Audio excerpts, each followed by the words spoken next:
สายลมหยอกเนาะดอกไม้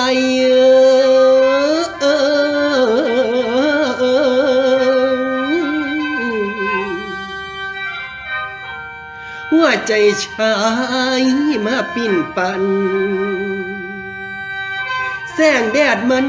ทอใบเขาโอ้ยใจเอาอังมาโนตาแต้นโมโซเซินวอนหัวอกคอนน้อยสันจิเลียดมันก็ยอดเย้ย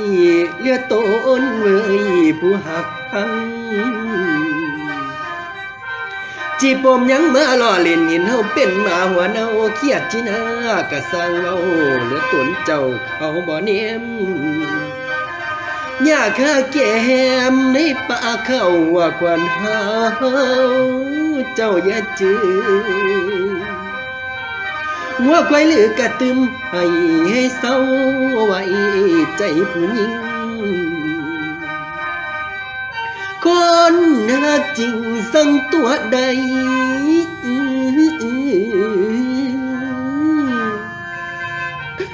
คนหักจริงสั่งตัวใดตัวกันไว้ไล่ปันเอียนเจ้ามันเสียลวงลอกต้มขี้ต้มล่อน้อยป่าเดโนและเจ้าผู้งามในดวงหน้าทั้งว่าจากะหวานอ้อยหวานปานกล้วยอ้อยมาอ้อยให้ใจเผา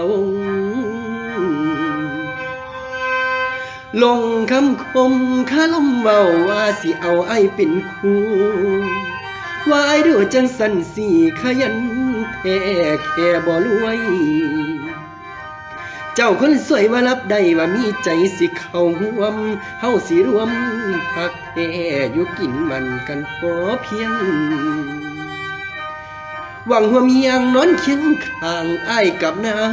งทั้งห่วมเงินรวบรวมสิครบแล้วใกล้สิได้มือวิวา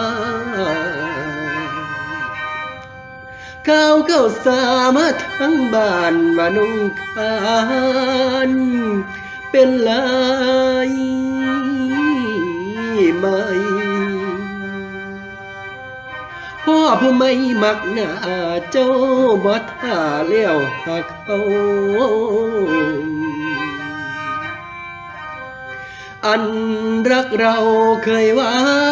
นปันตานอ้อยไม่เหลือเราอ้อยรักเราที่เฝ้าห่วงเจ็บครั้งนี้อายเกือบตายเพราะเจ้าลวงเจ็บใหญ่หลวงเกือบเป็นบ้าขาดทางเป็น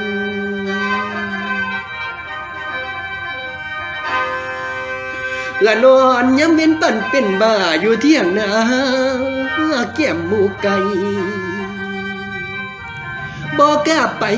หอดในบ้านย้อนว่าย่านสิได้ยินแม่นเขากินงานดองเจ้าเสียงเขาเมาเอ้ยเสียงนอเขามวนเสียงหมอควันเอิ้นห้องเอาควันน้องเข้าพิธีไอ้ได้หนีนอจากบ้าน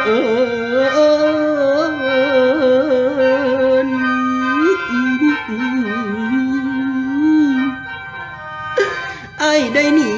นอจากบ้านมานอนหน้าเที่ยงไม่ไป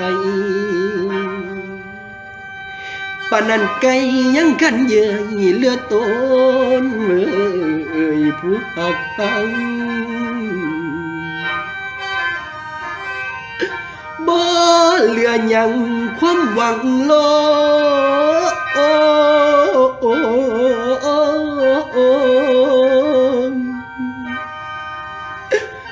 เหลือหยังความหวังลมได้แต่สมก้มกูสูแม้นต่อเจ้านั้นมีคู่ส่วนว่าอายสิเป็นบ้าก้มหน้าให้ใส่กับเที่ยงโอ้ยเดละโนโอ